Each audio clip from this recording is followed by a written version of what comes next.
یہ جو اپوزیشن کی باتیں ہیں کہ یہاں دلاور خان گروپ یہ ہوا، یہ نارمل چیزیں ہیں پارلیمنٹ میں، ایسی کوئی غیر معمولی کوئی چیز تو نہیں ہے۔ اور جہاں تک مسائل ہے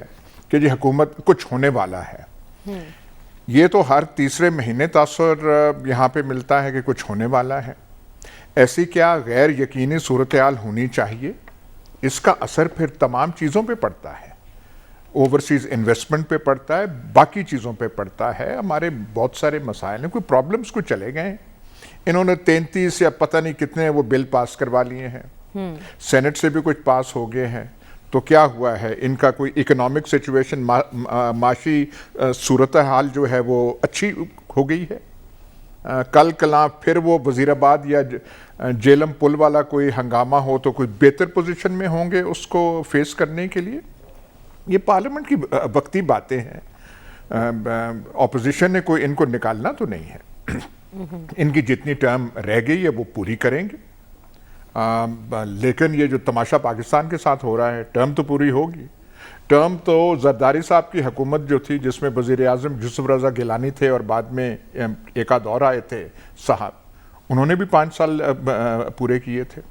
لیکن پیپلز پارٹی کا اس کے بعد پنجاب سے جنازہ نکل گیا تھا، کوئی وہاں پہ ووٹ دینے والا تھا نہیں۔ تو یہ جو ہے جی 5 سال پورے ہوں گے، یہ ہوں گے، اعتماد ان کا بڑھ گیا ہے۔ ان کا مطلب جن کو ادراک نہ ہو پرابلمز کیا ہے، ان کا اعتماد تو کبھی متزلزل ہوتا ہی نہیں ہے۔ ان کے تو چہرے آپ دیکھیں تو ان سے ایسے پتہ چلتا ہے کہ ہر چیز ان کے گرفت میں ہے، ہر چیز کی انہیں سمجھ ہے،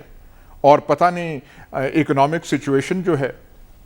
جو ہمیں خاور صاحب 3 سال سے سنا رہے ہیں کہ ٹائم دیں، ابھی ٹھیک ہوگی، ابھی ٹھیک ہوگی، تو وہ تو ایسے ہی لگتا ہے جب ان کے چہرے دیکھیں کہ ہاں جی یہ ابھی تک یہ جو ڈالر شالر گیا ہے اور یہ خراب ہوئی ابھی تک ہے، اگلے ہفتے اگلے مہینے بالکل ٹھیک ہونے والا ہے،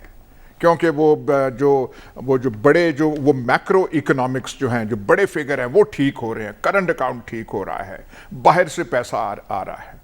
تو ان کا ایسے کوئی نہیں ہے۔ لیکن ایاز صاحب، عوام کے مسائل تو اپنی جگہ موجود ہیں، حکومت کی مشکلات کم ہوتی جا رہی ہیں۔ رانا ثناء اللہ صاحب کہہ رہے تھے کہ ہم پی ٹی آئی کے 23 اراکین ان کے ساتھ رابطے میں تھے، لیکن یہ سب کچھ جو ہوا ہے پارلیمان میں اسٹیبلشمنٹ کے ذریعے کامیابی حاصل کی ہے، تو اس پر آپ کیا تبصرہ کریں گے؟ کیونکہ 1 پیج پر آپ ایک تاثر دے چکے ہیں، آپ کہہ چکے ہیں وہ ردی کی سبحان اللہ، سبحان اللہ، سبحان اللہ، مطلب کیا لاجک ہے کہ عوام کے مسائل تو ایسے ہی ہیں، لیکن حکومت کے جو ہے وہ کارکردگی ٹھیک ہو گئی ہے۔ مطلب اس حکومت نے کس پہ، کسی ریوڑ پہ حکومت کرنی ہے یا عوام پہ کرنی ہے یا اس ملک پہ کرنی ہے؟ اور آپ خود مان رہی ہیں کہ جی عوام کے مسائل وہیں ہیں، مہنگائی وہاں ہے، فلانا ہے، سوجھ بوجھ معاشی نہیں ہے، شوکت ترین صاحب کو سمجھ نہیں آ رہی، اب تک اعتماد سے نہیں بتا سکے کہ وہ IMF کا جو وہ جو انسٹالمنٹ ہے $1 بلین کی، جس کے لیے اسلامی دنیا کا واحد ایٹمی پاور جو ہے تڑپ رہی ہے اس ایک انسٹالمنٹ کے لیے، وہ کب جاری ہوگا، کب ہم شرائط پوری کریں گے؟ اور وہ جو میں نے اسٹیٹ بینک وہ بل کا کہا تھا، وہ بھی ایک شرط ہے کہ آپ کریں، اٹانومی دیں آپ اسٹیٹ بینک کو۔ تو یہ عجیب، ان کا کیا ہے کہ 23 ارکان یہاں پہ گئے یا وہ گئے، یا پارلیمنٹ کا کیا ہے؟ یہ جو وزیر آباد اور جیلم کے پل جو بند ہوئے تھے، اس میں پارلیمنٹ کا کیا رول تھا؟ یا جو جس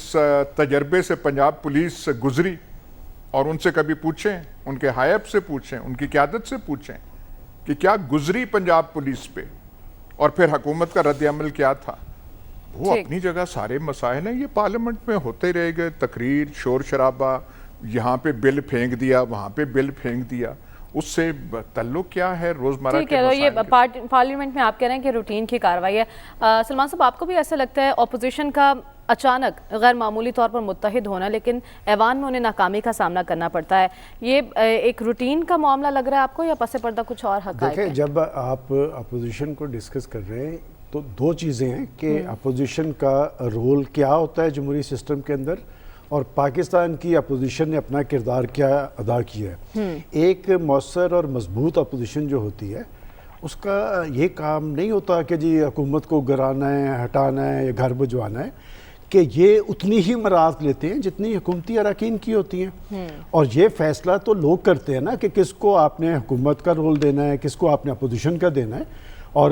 آج کی اپوزیشن ماضی کے اندر حکمران رہی ہے، دونوں بڑی پارٹیز حکومتوں کا حصہ رہی ہیں. ہو سکتا ہے آج والی حکومت جو ہے کل کو اپوزیشن بنے، تو بات یہ کہ ان کو اپنے بڑے دل کرنے چاہیے. اپوزیشن کا ایک بڑا رول ہوتا ہے، اور میں پہلے بھی یہ بات کہتا رہا ہوں کہ بات یہ کہ کیا آج کی اپوزیشن نے جو پاکستان کے سلگتے ایشوز ہیں جن کی ابھی بات کی جا رہی تھی، ایاز صاحب جن دکھتی رگوں پہ ہاتھ رکھ رہے تھے، اس میں اصل کام تو اپوزیشن کے کرنے کا تھا کہ اپوزیشن نے اس میں کس حد تک اپنا رول ادا کیا. اور وہ جو باہر میدانوں سے نکل کے وہ ایوانوں کے اندر واپس آئے تھے اور وہاں پر انہوں نے ایک صف بندی کی تھی، تو یہ وہاں پر کوئی بڑا اپسیٹ نہیں تھا ہونا. وہ نمبرز تو سب کے سامنے تھے، اور اپسیٹ ہوتا تو میں نے آپ کو یاد ہوگا جب انہوں نے مشترکہ اجلاس دوبارہ بلایا تھا تو میں نے اسی وقت کہا تھا کہ مشترکہ اجلاس بلانے کا مطلب ہی یہ ہے کہ ان کے نمبرز پورے ہو گئے ہیں. اور وہ جو آج بھی دلاور خان گروپ، دیکھیں بات یہ جہاں کے گروپ ہوتے ہیں نا یہ اکثریت کے ساتھ ہی جاتے ہیں. اب آ جائیں اپوزیشن کی طرف کہ جی بات یہ کہ اپوزیشن نے جو پاکستان کے عوام کے سلگتے ایشوز ہیں، جو مسائل زدہ لوگ ہیں، جو مہنگائی زدہ لوگ ہیں، کیا ان کی وہ آواز بنی ہے؟ مولانا فضل الرحمان صاحب نے ایک دھرنا دیا، اس کے بعد اپوزیشن نے احتجاجی جلسوں کا اعلان کیا کہ کیا وجہ ہے کہ پاکستان کی اپوزیشن بھی جس طرح حکومت اپنی عدم کارکردگی کی وجہ سے ایکسپوز ہوئی ہے، تو پاکستان کی اپوزیشن بھی اپنی ساکھ کے بحران سے دو چار ہے. اس میں تو کوئی دو راہ نہیں نا کہ کراچی سے لے کر خیبر تک لوگ مہنگائی کی آگ میں جل رہے ہیں، لیکن وہ اپوزیشن کے احتجاج کا حصہ کیوں نہیں بنتے؟ اس کا مطلب لوگوں کے اندر ان کی وہ ساکھ نہیں ہے. لوگ یہ سمجھتے ہیں کہ یہ ہماری آواز نہیں بن پائیں گے، ان کے اپنے سیاسی مفادات ہیں. اب آپ آ جائیں پولیٹیکل پارٹیز پہ، دیکھیں بات یہ کہ بلاول بھٹو زرداری صاحب یا شہباز شریف صاحب کا اگر آپ پارلیمنٹ کے اندر رول دیکھیں تو وہ ساری اپوزیشن کو سمیٹ کے پارلیمنٹ کے اندر لے گئے. اب وہاں پر ان کو مطلوبہ نتائج مل پائے یا نہیں پائے، وہ سسٹم کا حصہ تو بنے ہیں. وہ تو پہلے دن سے یہ کہہ رہے ہیں، اور میں نے تو آپ کو کہا تھا کہ وہ کوئی ان ہاؤس چینج نہیں چاہتا. وہ جو ماضی کی آصف زرداری صاحب کی گورنمنٹ تھی، نون لیگ کی گورنمنٹ تھی، بڑے دھرنے اور لانگ مارچ ہوئے، 5 سال تو ان کے پورے کروا دیے گئے. اور یہ 5 سال کی مدت پہ تو خود سیاسی قوتوں کو بیٹھ کے سوچنا چاہیے. دیکھیں 3 سال 4 سال یہ خورشید شاہ صاحب نے آج سے کچھ سال پہلے یہ تجویز دی تھی کہ یہ مدت 4 سال کر دی جائے، اس لیے کہ جو حکومتیں ٹیک آف کرتی ہیں وہ تو شروع میں کر جاتی ہیں جو انہوں نے اپنے پلس پوائنٹ ہوتے ہیں. آج تک مجھے تو نہیں پتا کہ ان کا کوئی ایسا پلس پوائنٹ جو لوگوں کو اپیل کرتا ہو. بات یہ کہ ان کے آنے کے بعد لوگوں کی زندگیاں ابتر ہوئی ہیں، مہنگائی، بے روزگاری، غربت بڑھی ہے. پاکستان کے اندر جو انتظامی اصلاحات ہونی تھی اس کی بجائے یہ جو پنجاب میں ایاز صاحب ذکر کرتے ہیں جیلم کے پل کا، بھئی یہاں تو حکومت ہی میٹر نہیں کرتی تھی، مسئلہ لاہور کا تھا، بھگتنا اسلام آباد کو پڑا